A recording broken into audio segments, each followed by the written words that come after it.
नमस्कार दोस्तों, कैसे हैं आप सभी। आशा करते हैं आप सभी स्वस्थ होंगे, मस्त होंगे और आपकी स्टडी भी अच्छी चल रही होगी। दोस्तों, हम उत्तराखंड करंट अफेयर्स 2025 को पढ़ रहे थे, जिसकी हमने 8 क्लासेस कर ली थी। आज ये हमारी 9वीं क्लास है, जिसमें दोस्तों हम सभी महत्वपूर्ण प्रश्नों को पढ़ने जा रहे हैं। और दोस्तों, हमने पिछली 7 क्लासों की एक मैराथन क्लास भी कर ली है। अगर आपने वह क्लास नहीं देखी है तो आप उसे भी देख लीजिएगा। मतलब जिन्होंने पिछली सभी क्लासेस नहीं देखी हैं तो वह मैराथन क्लास को देख ले। और जो आपके आने वाले एग्ज़ाम्स होंगे तो उन सभी एग्ज़ाम्स के लिए 2025 का करंट अफेयर्स मोस्ट इंपॉर्टेंट रहेगा। और दोस्तों, ये जो PDF है ये आपको टेस्ट के रूप में टेलीग्राम चैनल पर शेयर कर दी जाएगी। वहाँ पर आप इसे टेस्ट के रूप में लगा सकते हैं। तो चलिए शुरू कर लेते हैं आज की अपनी इस क्लास को, जिसका पहला क्वेश्चन है, बताना है देहरादून साहित्य महोत्सव 2025 के 7वें संस्करण का विषय क्या है। तो इसका विषय है वासुदेव कुटुंबकम, एकता की आवाज़ें। याद रखें कि देहरादून में साहित्य महोत्सव 2025 का 7वां संस्करण आयोजित किया गया था, जिसका विषय वासुदेव कुटुंबकम, एकता की आवाज़ें है। ठीक है, इसका आयोजन 14 नवंबर से 16 नवंबर के बीच दून इंटरनेशनल स्कूल में हुआ था, जिसका उद्देश्य है संवाद, साहित्य, कला, सांस्कृतिक जुड़ाव का उत्सव मनाना। अगला प्रश्न है, बताना है भारतीय राष्ट्रीय विज्ञान अकेडमी का विशिष्ट फेलो किस पर्यावरणविद को चुना गया। तो ये चुना गया दोस्तों डॉक्टर अनिल प्रकाश जोशी जी को। सही आंसर है option D. Doctor Anil Prakash Joshi ji को भारतीय राष्ट्रीय विज्ञान अकेडमी का विशिष्ट फेलो पर्यावरणविद के रूप में चुना गया। ठीक है, डॉक्टर अनिल प्रकाश जोशी उत्तराखंड के एक इम्पोर्टेंट व्यक्ति हैं, जिनके द्वारा हैस्को की भी स्थापना की गई थी। तो हैस्को की स्थापना किसने की? अनिल प्रकाश जोशी ने 1979 में और 79 में। ठीक है, और 83 में इसे रजिस्टर्ड संस्था के रूप में मान्यता दे दी जाती है। इन्हें दोस्तों माउंटेन मैन के नाम से भी जाना जाता है। ठीक है, याद रखिएगा। इन्हें दोस्तों पद्मश्री और पद्म भूषण पदकों से भी सम्मानित किया गया है। इन्हें पद्मश्री 2006 में दिया गया और पद्म भूषण दोस्तों 2020 में दिया गया है। आगे बढ़ेंगे और बताना है केंद्रीय नीति आयोग द्वारा राष्ट्रीय स्तर पर जारी आकांक्षी ब्लॉक विकासखंड की डेल्टा रैंकिंग 2020-26 की पहली क्वार्टर रैंकिंग के अनुसार उत्तराखंड के किस ब्लॉक को प्रथम स्थान मिला है। तो ये मिला है दोस्तों गदरपुर ब्लॉक को। गदरपुर ब्लॉक को प्रथम स्थान मिला है, याद रखिएगा। ठीक है, ये रैंकिंग का जो आधार है तो स्वास्थ्य, पोषण, शिक्षा, कृषि और बुनियादी ढांचे, कौशल विकास और वित्तीय समावेशन है। प्रथम स्थान उत्तराखंड में गदरपुर ब्लॉक का रहा, जिसका ओवरऑल रैंक 99 है। ठीक है, दूसरा स्थान बहादराबाद ब्लॉक जो कि हरिद्वार में है, इसकी रैंक रही 137वीं। ठीक है, और तीसरा स्थान जो है तो ये स्यालदे ब्लॉक अल्मोड़ा का रहा और इसका ओवरऑल रैंक दोस्तों 165 है। तो याद रखिएगा, इम्पोर्टेंट है। आगे बढ़ेंगे और बताना है अक्टूबर 2025 में यूरोपीय निवेश बैंक ने उत्तराखंड में जल आपूर्ति और सीवरेज प्रणालियों के सुधार हेतु कितनी राशि के निवेश को मंजूरी दी है। तो यूरोपीय निवेश बैंक ने 191 मिलियन डॉलर राशि के निवेश की मंजूरी दी है। तो सही आंसर है ऑप्शन सी। किस कार्य हेतु? तो दोस्तों जल आपूर्ति और सीवरेज जो प्रणालियां हैं उनको सुधारने हेतु 191 मिलियन डॉलर लगभग 1685 करोड़ की वित्तीय सहायता यूरोपीय निवेश बैंक के द्वारा प्रदान की जाएगी। इस परियोजना का उद्देश्य उत्तराखंड के पिथौरागढ़, सितारगंज, रुद्रपुर और काशीपुर में जल आपूर्ति और सीवरेज नेटवर्क को सुदृढ़ करना है। परियोजना से लगभग 9 लाख नागरिकों विशेषकर वंचित समुदायों को स्वच्छ जल, स्वच्छता और विश्वसनीय जल आपूर्ति का लाभ मिलेगा। अगला प्रश्न है और बताना है कि हाल ही में Himalaya educational research and development society द्वारा शिक्षक दिवस के अवसर पर 5 अक्टूबर 2025 को स्पर्श गंगा शिक्षा श्री सम्मान से उत्तराखंड के कितने शिक्षकों को सम्मानित किया गया है। तो दोस्तों स्पर्श गंगा शिक्षा श्री सम्मान से जो सम्मानित किया गया 5 अक्टूबर को, जो आपका अंतर्राष्ट्रीय शिक्षक दिवस होता है, तो ये सम्मानित किया गया है 5 शिक्षकों को। सही आंसर हो जाएगा ऑप्शन बी। ठीक है, तो यहाँ पर हमने देखा कि जो अंतर्राष्ट्रीय शिक्षक दिवस था उसके अवसर पर 5 शिक्षकों को सम्मानित किया गया था स्पर्श गंगा शिक्षा श्री सम्मान से। और जब दोस्तों हमारा राष्ट्रीय शिक्षक दिवस होता है 5 सितंबर को, तो उसमें दोस्तों मनीष ममगई और एक महिला हैं, तो उनको सम्मानित किया गया था। मतलब राष्ट्रीय शिक्षक दिवस के अवसर पर 2 व्यक्तियों को सम्मानित किया गया था, जिसमें एक पुरुष एक महिला। ठीक है, और दोस्तों जो हमारा शैलेश मटियानी राज्य शिक्षक पुरस्कार है, तो उस पुरस्कार से 16 शिक्षकों को सम्मानित किया गया था 2025 में। ठीक है, ये जो पुरस्कार है ये शिक्षा, स्वच्छता और पर्यावरण और समाज सेवा के प्रति जागरूकता बढ़ाने के लिए दिया जाता है। अगला प्रश्न है कि अक्टूबर 2025 में मुख्यमंत्री पुष्कर सिंह धामी द्वारा जीबी पंत कृषि एवं प्रौद्योगिकी विश्वविद्यालय पंतनगर में जिन फसल किस्मों का शुभारंभ किया गया, उसमें से कौन सी एक नई किस्म नहीं थी? तो दोस्तों इसमें पंत उड़द 13, पंत उड़द 14 और पंत मटर 554 तो थे, पर पंत धान 1023 नहीं था, तो ये आपका गलत हो जाएगा। 12 अक्टूबर 2025 को मुख्यमंत्री पुष्कर सिंह धामी ने जीबी पंत कृषि एवं प्रौद्योगिकी विश्वविद्यालय पंतनगर में नई फसल किस्मों का शुभारंभ किया था। और शुभारंभ की गई नई फसलों में पंत उड़द 13, पंत उड़द 14, पंत मटर 554, ठीक है, और पंत जो 1106 था। ठीक है, यह अवसर 118वां अखिल भारतीय किसान मेला और कृषि उद्योग प्रदर्शनी का था, जिसमें 400 से अधिक स्टॉल लगाए गए थे। ठीक है, तो यहाँ पर दोस्तों नई नई वैरायटीज़ का प्रदर्शन किया जाता है। ठीक है, मुख्यमंत्री ने इस अवसर पर विश्वविद्यालय द्वारा प्रकाशित पुस्तक पंतनगर प्रभा का विमोचन भी किया था। अगला प्रश्न है कि हाल ही में पिथौरागढ़ में लंदन फोर्ट का नाम बदलकर क्या रखा गया है? देखिए, लंदन फोर्ट का नाम बदलकर जो रखा गया, तो ये आपका सोरगढ़ किला रखा गया है। सही आंसर है ऑप्शन बी। ठीक है, सिमलगढ़ किला भी दोस्तों आपका यहाँ पर ही स्थित है, याद रखिएगा, जो कि गोरखों के द्वारा बनवाया गया था।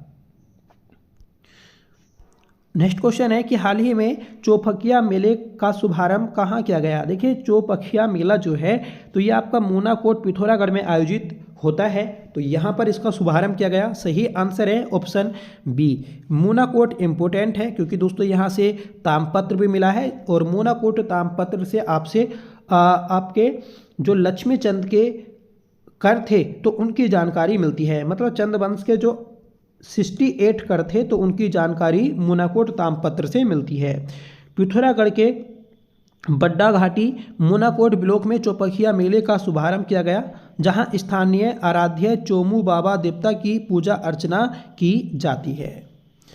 अगला प्रश्न है कि राष्ट्रीय अपराध रिकॉर्ड ब्यूरो की रिपोर्ट 2023 में हिमालयी राज्यों में उत्तराखंड अपराध के मामलों में कौन से स्थान पर है? देखिए, उत्तराखंड जो है अपराध के मामले में, तो ये है दोस्तों आपका ऑप्शन बी, दूसरे स्थान पर। ठीक है, आगे बढ़ेंगे और बताना है कि हाल ही में मुख्यमंत्री पुष्कर सिंह धामी जी ने 50वीं सब जूनियर राष्ट्रीय बास्केटबॉल चैंपियनशिप का शुभारंभ कहाँ किया है? देखिए, 50वीं सब जूनियर राष्ट्रीय बास्केटबॉल चैंपियनशिप का जो आयोजन किया गया, तो ये किया गया है दोस्तों देहरादून में। सही आंसर है ऑप्शन बी। ठीक है, और ये जो आयोजन हुआ था, तो ये आपका परेड ग्राउंड देहरादून में हुआ। आगे बढ़ेंगे और बताना है कि हाल ही में चतुर्थ सीमांत पर्वतीय जनपद बाल विज्ञान महोत्सव का शुभारंभ कहाँ किया गया? तो बाल विज्ञान महोत्सव का जो आयोजन किया गया, ये आपका गुप्त काशी में किया गया है। सही आंसर है ऑप्शन सी, गुप्त काशी। ये रुद्रप्रयाग में स्थित है, और रुद्रप्रयाग में जो आपका जवाहर नवोदय विद्यालय है, ठीक है, बड़ासू जाखधार में, तो यहीं पर दोस्तों इसका आयोजन हुआ था। अगला प्रश्न है कि उत्तराखंड का पहला नवोदय संचालित कृत्रिम बुद्धिमत्ता और उच्च प्रदर्शन संगणना केंद्र किस विश्वविद्यालय में स्थापित किया गया है? तो ये ग्राफिक एरा विश्वविद्यालय देहरादून में स्थापित किया गया है। सही आंसर है ऑप्शन बी। देखिए मोस्ट इम्पोर्टेंट क्लास रहने वाली है हमारी इस सीरीज की, ठीक है। तो आपसे रिक्वेस्ट है कि प्लीज़ आप इसे लाइक करिएगा और चैनल को अभी तक आपने सब्सक्राइब नहीं किया है तो उसे सब्सक्राइब भी ज़रूर कर लें। इसका जो आयोजन हुआ था ये आपका 17 सितंबर 2025 को हुआ। नेक्स्ट क्वेश्चन है कि कुमाऊं क्षेत्र की पहली साइबर फोरेंसिक लैब किस स्थान पर स्थापित की जा रही है? देखिए कुमाऊं की पहली साइबर फोरेंसिक लैब जो आपकी स्थापित की जा रही है तो ये रुद्रपुर में की जा रही है। सही आंसर है ऑप्शन सी, ठीक है। यह लैब फोरेंसिक साइंस लेबोरेटरी के अंतर्गत कार्य करेगी। राज्य में इससे पहले केवल दून में साइबर फोरेंसिक लैब स्थित थी, ठीक है। और इस नई लैब का उद्देश्य ऑनलाइन धोखाधड़ी, डेटा चोरी और डिजिटल अपराधों की जांच को तेज और वैज्ञानिक बनाना है, ठीक है। यह डिलीट किए गए डाटा की रिकवरी, इलेक्ट्रॉनिक उपकरणों के साक्ष्य प्राप्ति और डिजिटल ट्रेसिंग जैसी तकनीक की जांच कर सकेगी, ठीक है। नेशनल क्राइम रिकॉर्ड्स ब्यूरो के अनुसार उत्तराखंड में प्रतिदिन औसतन 5 से 7 साइबर धोखाधड़ी के मामले दर्ज होते हैं। तो साइबर फ्रॉड्स आप सभी को पता है अपने चरम पर है। प्रधानमंत्री धन धान्य कृषि योजना के तहत उत्तराखंड के किन 2 जिलों को आकांक्षी कृषि जिले के रूप में चुना गया है? देखिए कृषि आकांक्षी जिले जो आपके घोषित किए गए हैं तो ये आपके चमोली और अल्मोड़ा किए गए। सही आंसर है ऑप्शन सी, ठीक है। किस योजना के तहत? तो प्रधानमंत्री धन धान्य कृषि योजना के तहत। इस योजना का उद्देश्य कम कृषि उत्पादित सिंचाई सुविधाओं की कमी, कम क्रय शक्ति और पलायन जैसी चुनौतियों का सामना कर रहे जिलों में कृषि विकास को गति देना है। इन जिलों में कृषि एवं विकास, किसान कल्याण सहित 11 विभागों की योजनाओं का सघनता से संचालन किया जाएगा। योजना की निगरानी नीति आयोग द्वारा की जाएगी और इसके लिए केंद्र सरकार ने एक नोडल अधिकारी को भी नियुक्त किया है। आगे बढ़ेंगे और बताना है हाल ही में उत्तराखंड के चमोली जिले की निवासी प्रतिका रवाने को राष्ट्रपति द्रौपदी मुर्मू द्वारा मेरा भारत राष्ट्रीय सेवा योजना पुरस्कार से सम्मानित किया गया। वह किस विश्वविद्यालय की NSS इकाई से जुड़ी हैं? तो ये दोस्तों नेताजी सुभाष चंद्र बोस प्रौद्योगिकी विश्वविद्यालय इकाई से जुड़ी हैं। सही आंसर है ऑप्शन सी। आगे बढ़ेंगे और बताना है कि भारतीय सेना ने ऑपरेशन सद्भावना के तहत उत्तराखंड के किस सीमांत गांव को टेंट आधारित होम स्टे परियोजना शुरू की है? तो देखिए ये जो आपका सीमांत गांव है ये है आपका गबरियांग गांव जो कि पिथौरागढ़ में पड़ता है। तो यहाँ पर टेंट आधारित होम स्टे परियोजना को शुरू किया है ऑपरेशन सद्भावना के तहत, ठीक है। और किसके द्वारा शुरू किया गया? तो ये दोस्तों भारतीय सेना के द्वारा शुरू किया गया है। इस पहल का उद्देश्य सीमावर्ती क्षेत्रों में पर्यटन को बढ़ावा देना और स्थानीय निवासियों विशेषकर महिलाओं के लिए आजीविका के अवसर पैदा करना है। यह परियोजना केंद्र सरकार के वाइब्रेंट विलेज प्रोग्राम के साथ जुड़ी हुई है, ठीक है। शिवनगरी गबरियांग गांव आदि कैलाश यात्रा के मार्ग पर स्थित है और गुंजी का प्रवेश द्वार भी कहा जाता है, ठीक है। तो याद रखिएगा कि जो आपका गबरियांग गांव है इसको गुंजी का प्रवेश द्वार भी बोला जाता है।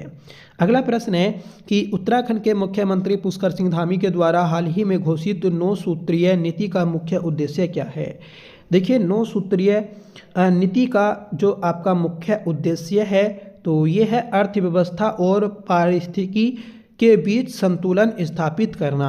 सही आंसर रहेगा ऑप्शन बी। उत्तराखंड के मुख्यमंत्री पुष्कर सिंह धामी ने एक नई त्रिस्तंभीय एवं 9 सूत्रीय सतत विकास नीति की घोषणा की है। इस नीति का मुख्य उद्देश्य राज्य में अर्थव्यवस्था और पारिस्थितिकी के बीच संतुलन बनाना है। यह घोषणा दून विश्वविद्यालय देहरादून में आयोजित Indian association of social science के 24वें अंतर्राष्ट्रीय सम्मेलन के उद्घाटन के दौरान की गई। नीति का लक्ष्य 2030 तक संयुक्त राष्ट्र के सतत विकास लक्ष्य को प्राप्त करना है। जो सतत विकास के लक्ष्य हैं, गोल हैं, तो उनको 2030 तक प्राप्त करने का उद्देश्य है। आगे बढ़ेंगे कि उत्तराखंड AI इम्पैक्ट समिट 2025 किस आगामी प्रमुख शिखर सम्मेलन के लिए एक आधिकारिक प्री समिट कार्यक्रम के रूप में आयोजित किया गया था। तो ये कार्यक्रम दोस्तों आपका डिजिटल कुंभ 2027 इंडिया AI इम्पैक्ट समिट इसके लिए आयोजित किया गया था। तो सही आंसर हो जाएगा ऑप्शन ए, जिसका आयोजन 17 अक्टूबर 2025 को देहरादून में किया गया, जिसका theme hills to high tech है। संस्था उत्तराखंड सरकार के IT विभाग और भारत प्र.आई मिशन द्वारा संयुक्त रूप से संचालित की जा रही है। आगे बढ़ेंगे और बताना है उत्तराखंड का पहला आधुनिक बहुउद्देशीय जिला दिव्यांगता पुनर्वास केंद्र किस स्थान पर शुरू किया गया है। देखिए, दिव्यांगता पुनर्वास केंद्र ये जो आपका शुरू किया गया, तो ये किया गया है दोस्तों ऑप्शन सी, देहरादून में। ठीक है, और ये पहला दोस्तों आपका दिव्यांगता पुनर्वास केंद्र है, आधुनिक बहुउद्देशीय से संबंधित। ठीक है, जिसका उद्देश्य दिव्यांगजनों को एक ही स्थान पर व्यापक सेवाएं प्रदान करना है। आगे बढ़ेंगे और बताना है कि प्रसिद्ध पर्वतारोही डॉक्टर हर्षवंती बिष्ट को वर्ष 2025 का केदार सिंह रावत पर्यावरण पुरस्कार किस विशिष्ट योगदान के लिए प्रदान किया गया है। तो ये जो पुरस्कार है ये आपका गंगोत्री और गोमुख क्षेत्र में भोज वनों के संरक्षण में उनकी भूमिका के लिए दिया गया है। मतलब दोस्तों जो हर्षवंती बिष्ट हैं तो ये भोजपत्रों के संरक्षण में कार्य कर रहे हैं गंगोत्री यमुनोत्री क्षेत्र में। ठीक है, तो उसी के लिए उन्हें यह पुरस्कार दिया गया है। इन्हें दोस्तों अर्जुन पुरस्कार भी मिल चुका है, याद रखें। ठीक है, और 2025 में इन्हें केदार सिंह रावत पर्यावरण पुरस्कार मिला। किस लिए मिला है यह हमने देख लिया है। ठीक है, और यह पुरस्कार चंडी प्रसाद पर्यावरण एवं विकास केंद्र द्वारा प्रतिवर्ष चिपको आंदोलन के नायक रहे स्वर्गीय केदार सिंह रावत की स्मृति में प्रदान किया जाता है। अगला प्रश्न है कि कुमाऊं विश्वविद्यालय के कुलपति प्रोफेसर दीवान सिंह रावत को हाल ही में किस क्षेत्र में उत्कृष्ट शोध कार्यों के लिए फेलो ऑफ नेशनल अकेडमी सम्मान प्रदान किया गया है। तो ये औषधीय रसायन विज्ञान के क्षेत्र में दिया गया है। तो सही आंसर है ऑप्शन सी। ठीक है, और संस्था है दोस्तों भारतीय राष्ट्रीय विज्ञान अकेडमी। उन्हें यह सम्मान औषधीय रसायन विज्ञान और पार्किंसन रोग पर उनके शोध कार्य के लिए दिया गया। यह उपलब्धि उत्तराखंड को 46 वर्षों के बाद रसायन विज्ञान के क्षेत्र में मिली है। ठीक है, आगे बढ़ेंगे और बताना है कि उत्तराखंड सरकार के द्वारा आयोजित स्वास्थ्य महाकुंभ 2025 का आयोजन किस अवधि में किया जाना प्रस्तावित है। देखिए, स्वास्थ्य महाकुंभ 2025 का जो आयोजन किया गया तो ये आपका 17 सितंबर से 2 अक्टूबर के मध्य किया गया। सही आंसर है ऑप्शन सी। ठीक है, अगला प्रश्न ये बताइएगा कि हाल ही में मुख्यमंत्री ने जीबी पंत कृषि विश्वविद्यालय पंतनगर के बाद प्रदेश का दूसरा कृषि विश्वविद्यालय किस जिले में बनाए जाने की घोषणा की है। तो दूसरा कृषि विश्वविद्यालय जो आपका बनाया जाएगा ये चंपावत में बनाया जाएगा। सही आंसर है ऑप्शन बी। तो पहला आपका जीबी पंत कृषि विश्वविद्यालय और दूसरा जो बनेगा तो ये चंपावत में बनेगा। अगला प्रश्न है बताना है कि भारत की पहली राष्ट्रीय स्तर की DNA आधारित हाथी गणना 2021 से 25 के अनुसार उत्तराखंड में हाथियों की कुल संख्या कितनी दर्ज की गई। तो उत्तराखंड में 1792 हाथियों की संख्या दर्ज की गई और इसका भारत में 5वां स्थान रहा है। ठीक है, तो हाथियों की संख्या में 5वां स्थान है उत्तराखंड का, याद रखें। ठीक है, और ये जो आपकी संख्या है ये पिछले बार की तुलना में कम है। ठीक है, मतलब जो पहले गणना की गई होगी 2020 में तो उसकी तुलना में दोस्तों कम है। उत्तराखंड में हाथियों के बच्चों की संख्या में वृद्धि दर्ज की गई जो स्वास्थ्य पारिस्थितिकी तंत्र का संकेत है। यह भारत की पहली राष्ट्रीय स्तर की DNA आधारित गणना है जिसका शीर्षक states of elephants in India DNA best रखा गया। ठीक है, रिपोर्ट के अनुसार भारत में हाथियों की कुल संख्या 22,446 है। ठीक है, सर्वाधिक हाथियों की हम बात करेंगे तो कर्नाटक में 6,013, दूसरा स्थान असम 4,159 और तमिलनाडु 3136 और चौथा स्थान दोस्तों केरल का है और पांचवा स्थान उत्तराखंड का है। ठीक है, अगला प्रश्न है कि उत्तराखंड प्रीमियर लीग यूपीएल 2025 में किस टीम ने खिताब अपने नाम किया है। तो दोस्तों उत्तराखंड प्रीमियर लीग का आयोजन 2025 में जो किया गया, तो इस खिताब को हरिद्वार स्प्रिंग एलमस ने अपने नाम किया। ठीक है, और किसको हराकर, तो नैनीताल टाइगर्स को हराकर ये खिताब जीता है।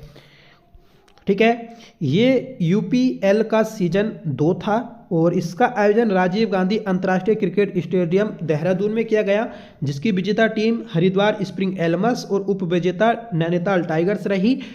Player of the match Kunal Chandola रहे और सीजन 1 की विजेता टीम जो थी तो उधम सिंह नगर इंडियंस थी। ठीक है, अगला प्रश्न है कि मदरसा बोर्ड को समाप्त कर अल्पसंख्यक शिक्षा को मुख्य धारा से जोड़ने वाला उत्तराखंड कौन सा राज्य बन गया है। तो दोस्तों मदरसा बोर्ड को समाप्त करके अल्पसंख्यक शिक्षा को मुख्य धारा से जोड़ने के लिए जो उत्तराखंड ने कार्य किया है, तो ये ऐसा पहला राज्य बन गया है। सही आंसर है ऑप्शन ए। तो ये थी आज की हमारी क्लास, जिसमें हमने दोस्तों मोस्ट इंपॉर्टेंट क्वेश्चंस को देखा। ये हमारी नवी क्लास थी करंट अफेयर्स की। ठीक है, और 2 क्लास और आएंगी आपकी, फिर दोस्तों पूरे साल का करंट अफेयर्स कंप्लीट हो जाएगा।